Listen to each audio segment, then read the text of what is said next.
الحمد للہ رب العالمین والصلاة والسلام علی سید الانبیاء والمرسلین الصلاة والسلام علیکہ یا سیدی یا رسول اللہ وعلی آلکہ واصحابکہ یا سیدی یا حبیب اللہ۔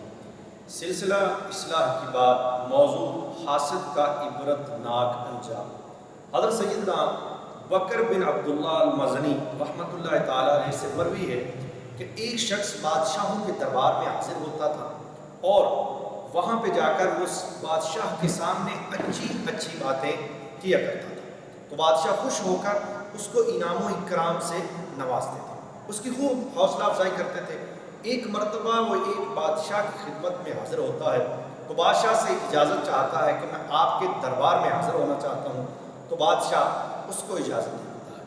جب وہ بادشاہ کے سامنے آتا ہے تو بادشاہ کو کہتا ہے کہ میں آپ کے ساتھ کچھ باتیں کرنا چاہتا ہوں، تو بادشاہ اس کو اجازت دے دیتا ہے۔ تو وہ ایک بات کہتا ہے، ایک تاریخی جملہ کہتا ہے، وہ کہتا ہے کہ محسن کے ساتھ احسان کر اور جو برائی کرے اس کی برائی کا بدلہ اسے خود ہی مل جائے گا۔ بادشاہ اس کی یہ بات سن کر بہت خوش ہوتا ہے، بادشاہ اس کو انعام و اکرام سے نوازتا ہے۔ وہاں پہ ایک حاسد موجود ہوتا ہے، حسد کرنے والا شخص جب وہ یہ دیکھتا ہے تو بڑا پریشان ہوتا ہے کہ اس بندے نے ایک جملہ کہا اور بادشاہ نے اس کو اتنا نواز دیا۔ وہ جیسے ہی وہ گفتگو کرنے والا، اچھی باتیں کرنے والا شخص بادشاہ کے دربار سے چلا جاتا ہے تو اس کے بعد وہ حاسد بادشاہ کے سامنے حاضر ہوتا ہے اور بادشاہ کو کہتا ہے کہ بادشاہ سلامت، ابھی جو شخص آپ کی خدمت میں حاضر ہوا تھا، جو اچھی باتیں کر رہا تھا، وہ بظاہر آپ کے سامنے اچھی باتیں کر رہا تھا، وہ ریاکاری کر رہا تھا اور وہ آپ کی پیٹھ پیچھے، آپ کے پس پشت آپ کے خلاف بڑی بری باتیں کرتا ہے۔ وہ یہاں تک کہتا ہے کہ بادشاہ کے منہ سے بو آتی ہے۔ بادشاہ نے کہا کہ میں تمہاری باتوں کا یقین نہیں کر سکتا، میں کوئی فیصلہ نہیں دے سکتا، میں سب سے پہلے اس کی تحقیق کروں گا، اس کے بعد اس کا فیصلہ کروں گا۔ وہ حاسد بادشاہ کے دربار سے نکل جاتا ہے، نکل کر اس شخص کے پاس حاضر ہوتا ہے اور اس کو کہتا ہے کہ آپ کی میرے گھر دعوت ہے۔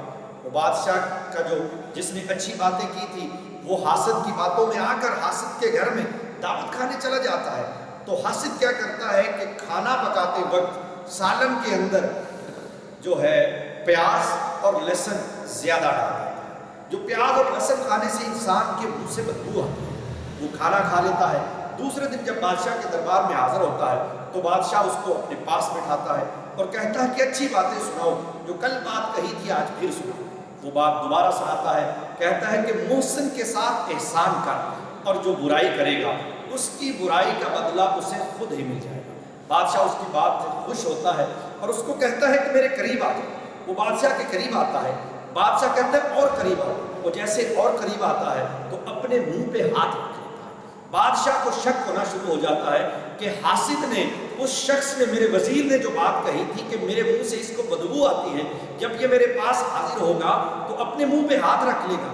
واقعی حقیقتاً اس نے اپنے منہ پہ ہاتھ رکھ لیا ہے، اس کو مجھ سے بدبو آتی ہے۔ تو بادشاہ ایک خط لکھتا ہے، خط لکھ کے اس بندے کو دیتا ہے کہ فلاں علاقے میں میرا ایک وزیر خزانہ ہے، اس کے پاس چلے جاؤ۔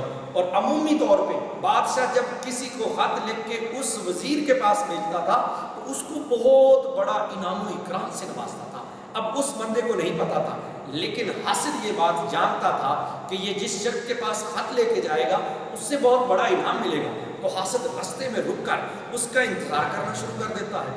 وہ شخص بادشاہ کے دربار سے وہ خط لے کر نکلتا ہے، جیسے راستے میں جاتا ہے تو وہ شخص جو وزیر ہے بادشاہ کا پہلا حاسد، وہ کہتا ہے کدھر جا رہے ہیں؟ وہ کہتا ہے بادشاہ سلامت نے ایک مجھے خط دیا ہے اور کہتا ہے فلاں علاقے کے وزیر خزانہ کے پاس چلے جاؤ۔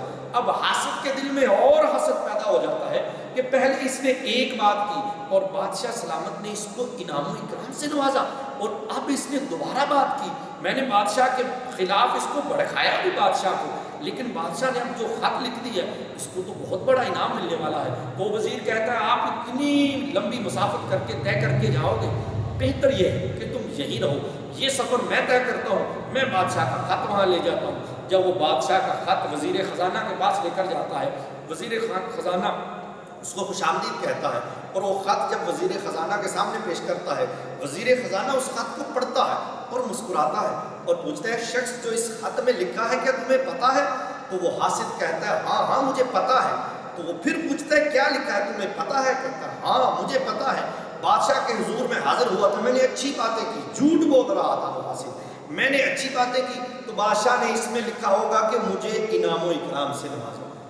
تو وہ وزیر خزانہ کہتا ہے اے بدبخت شخص، تجھے پتا ہے کہ اس خط کی تحریر کیا ہے؟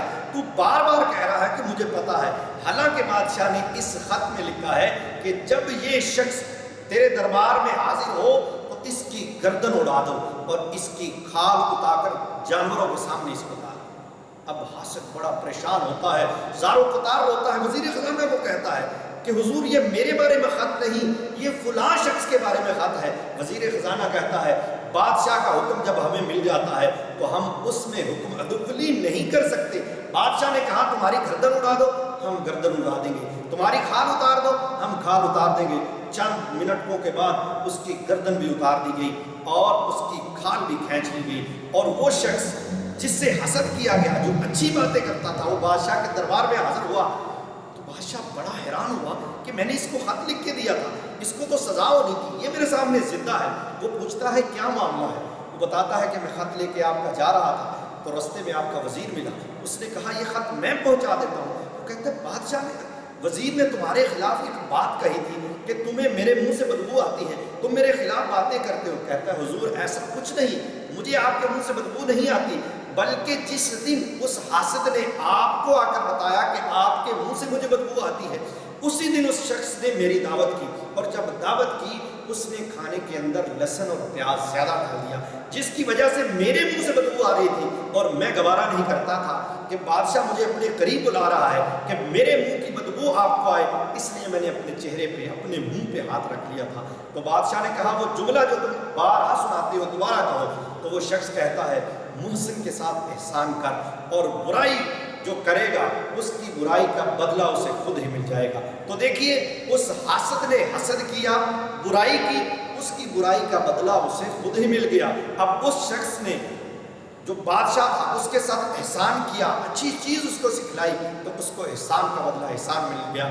اس لیے ہمیں ہمیشہ اپنے دوسرے مسلمان بھائی سے، اپنے چھوٹے سے، اپنے بڑے سے، کسی سے حسد نہیں کرنا چاہیے، نہ ہی ہمارے اندر لالچ طمع پیدا ہونی چاہیے۔ یہ نہیں ہونا چاہیے ہم کسی کو دیکھیں اس کے پاس گاڑی ہے، حسد دل میں پیدا ہو کہ میں اس کی گاڑی چھین لوں یا میں اس کا نقصان کر دوں، یا کوئی کاروباری بندہ ہے اس کے پاس معلومات ہے، اس نے محنت کی رات دن، تو اس سے حسد کرے، یا کوئی دین کے معاملے میں آگے بڑھ رہا ہے تو آپ اس کے علم سے حسد کرے۔ ایسا نہیں ہونا چاہیے، بلکہ حسد سے بچنا چاہیے اور نیکی کی دعوت دیتے رہنا چاہیے، اور احسان کا بدلہ احسان ہے اور برائی کا بدلہ برائی ہے۔ اللہ تعالی ہم سب کو عمل کی توفیق عطا فرمائے۔ وما علینا